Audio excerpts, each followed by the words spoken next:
enormous amounts of size and the quality of the muscle. That can't be done through just sitting there pumping 25, 30, or 40-pound dumbbells. Things you do, that amount of weight, it's not normal strength. It's a gift from God, number one, that he has. He's gifted with genetics to be able to do that. This is going to go beyond anything he's ever done before. Well, it's a genetic gift that you got, and you're certainly taking it where no man's gone before, Ron. I've never seen a muscle look like that. I don't see someone being able to achieve that. Nobody's close to Ronnie Coleman at 100%. Nobody. I don't care what anybody says. They can idolize whoever they want. Ronnie, if you look at Ronnie in 2003, we may never see that again. Ever.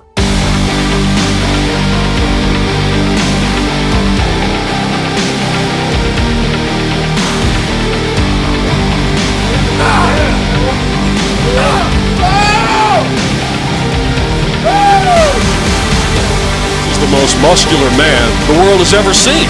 Yeah, without a doubt, Ronnie Coleman is just a true freak of nature. One of the people that I kept my eye on, that I felt was the most gifted bodybuilder, that Mother Nature said, here it is, was Matt Mendenhall. I have never till today seen a physique as complete, as genetically balanced as Matt. Matt Mendenhall. You recall the movie He-Man. Matt was a walking He-Man. He was absolutely beautiful, from forearms to bicep to chest to shoulder waist ratio to calves to thighs, everything. And I always thought in my head, if this guy got it together, it would be a challenge like no other. He lacked that fire and that desire.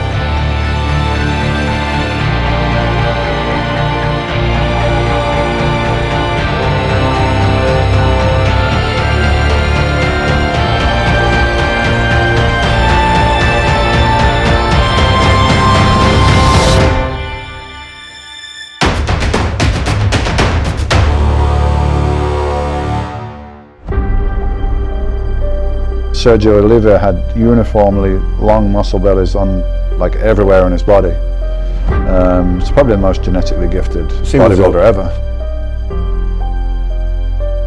They're just people that stand out to be like, wow, this is Mr. Olympia at the time.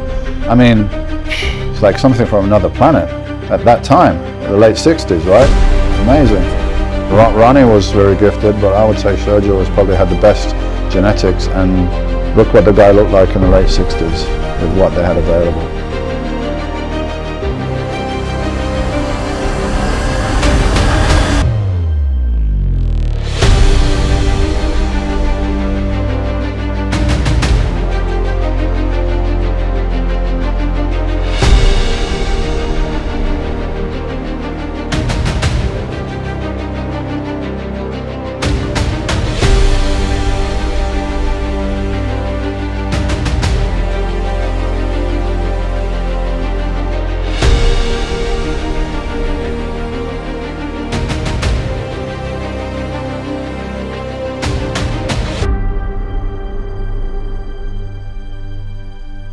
Any crazy person that never won that you really were impressed by? Yeah. That you would, who? Aaron Baker.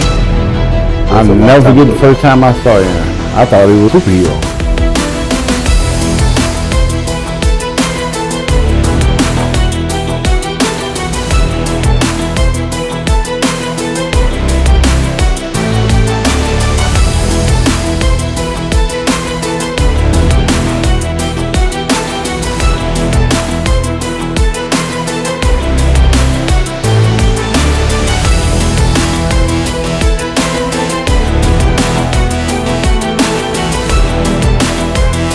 Seeing results every day kind of motivates you. Keeps you going.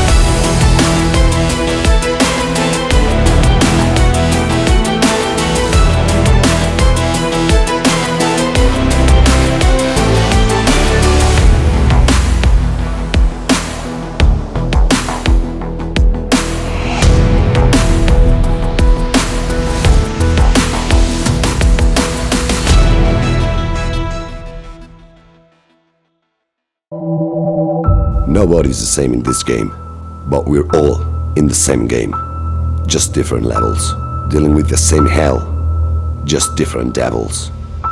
We are all human, the same species, yet every person's muscle structure is completely different. But genetics don't wake you up to get things done. To unlock that potential, you have to put in continuous effort. You will find out your genetics are one of a kind.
I don't know, there's certain guys too that are just genetic freaks. And look, I've seen Kevin go from not trained to like 3 months later seeing him again. I remember there was one time where I saw him, had surgery or something, but he had lost a ton, he was really slim. And then I saw him like 3 months later and I was like, oh my God. And he had like cellophane skin and he was just crazy. And genetically, if he can do that, holy cow, I mean.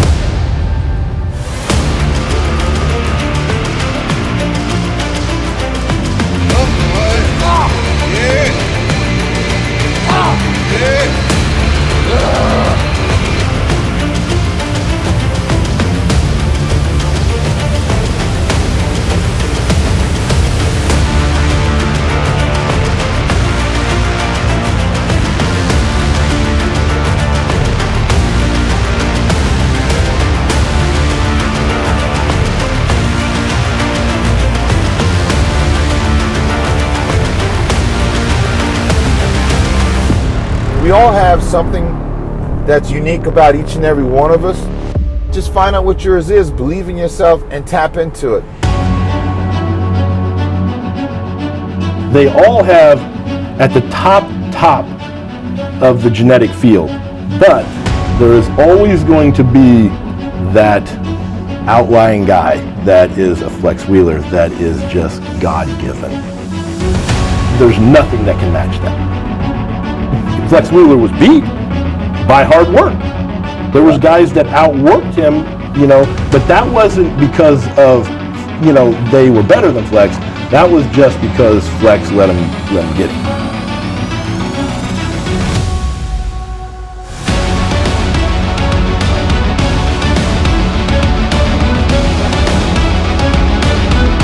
Let me tell you something.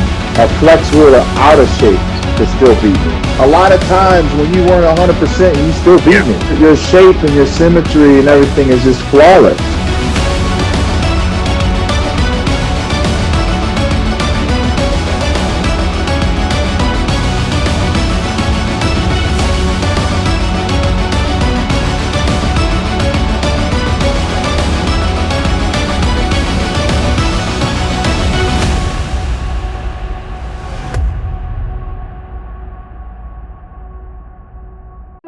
Guys that have the small waist, ripped abs, full muscles, wide shoulders, that's the perfect physique. Doing vacuums on a regular basis for just bringing that waist in, holding it for maybe 10 to 20 seconds, you know, religiously, every day. Trains the muscles to keep everything in tight. The more you do it, the smaller your waist can become. Just in your everyday, how you look in clothes, how you look with your shirt off, it's going to improve that.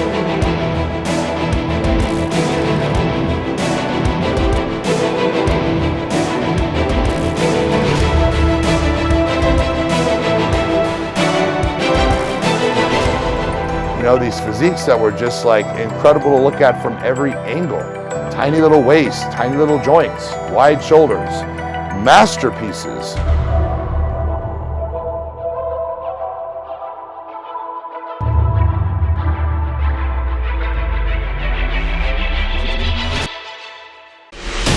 I would say he's one of the more genetically gifted Mr. Olympias we've seen, and people view genetics as different things, whether you get lean enough but the muscle bellies and the way the skin lies over the muscle and the insertions, Phil has it all, especially from the back, which, you know, that's where a lot of the criticisms are made with a lot of the guys. He can definitely do a lot of damage.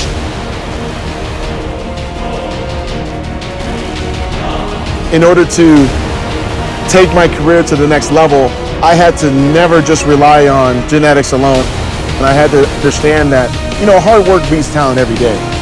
But those guys that are talented and that exercise hard work ethic and discipline can do some amazing things.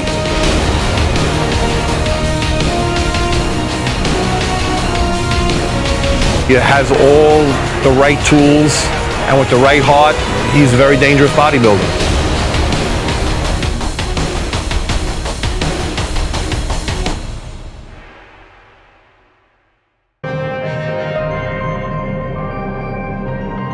There's never been anyone that's built like that guy ever in the business of bodybuilding in the sport. But then he has a small waist and he flows like crazy. There's never been anybody like that at all. 320 pounds, man, it's just as balanced as he can get.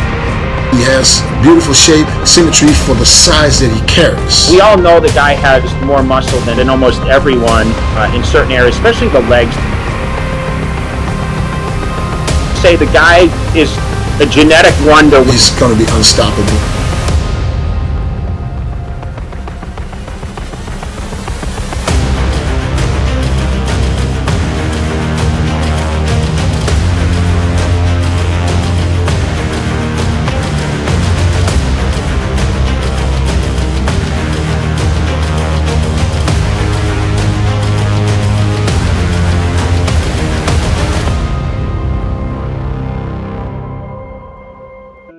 When he walked through the door, he was the biggest thing I ever saw. A lot of those other guys were humongous, but this guy was like in a different world.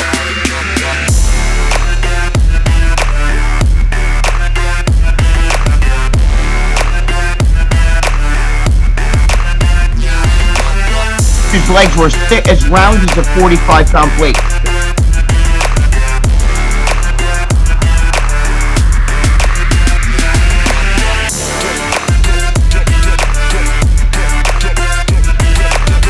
If you saw what he looked like at 16 years old, he was a monster. That guy's genetics was so sick.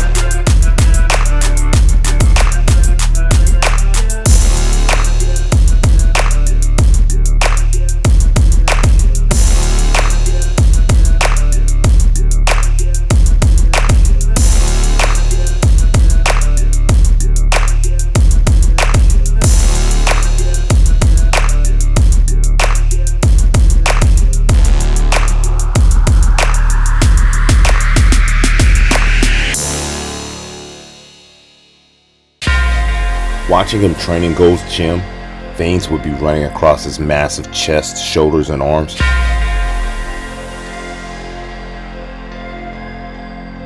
Massive traps, giant calves, big legs, insane arms, crazy wide chest with vascularity, small, tight, shredded waist. This guy was a monster.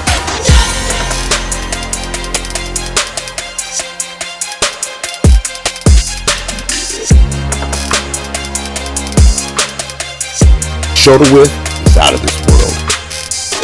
Silhouette on this guy is insane. When he walked down on the stage, the deltoids instantly popped.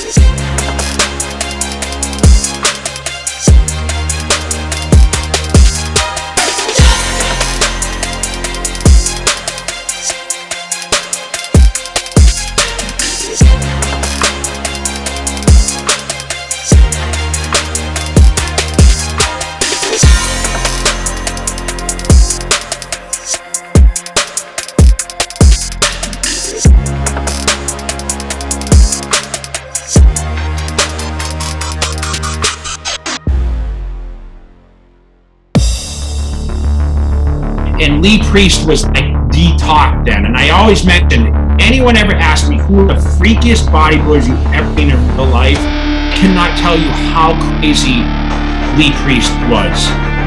Still to this day, he was so big.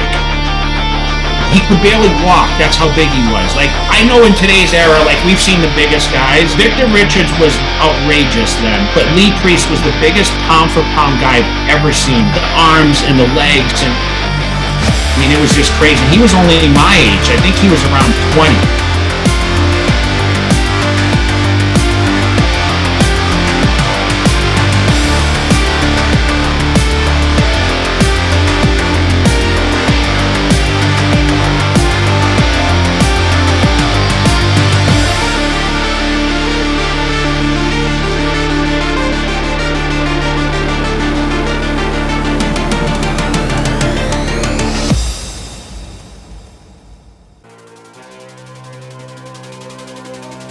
I definitely want to bring it back to the table next year really right.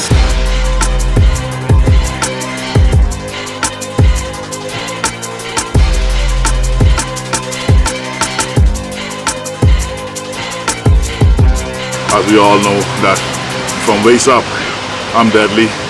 And the day I can bring the legs to match my upper body, then of course I'll be making a real big statement in bodybuilding. So the judges have told me quite up frankly that the legs have improved. They're seeing the tremendous improvement, so let's keep going.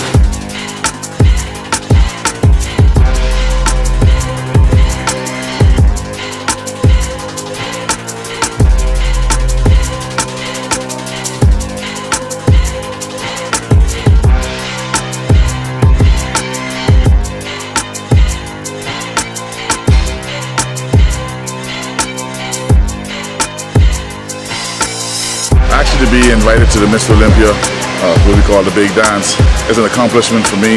I keep working on my defaults or my body parts that are weak, that they say, and of course keep bringing them up. The sky's the limit. I'm going to keep pushing on, and hopefully I'll bring it back maybe next year even better and much bigger.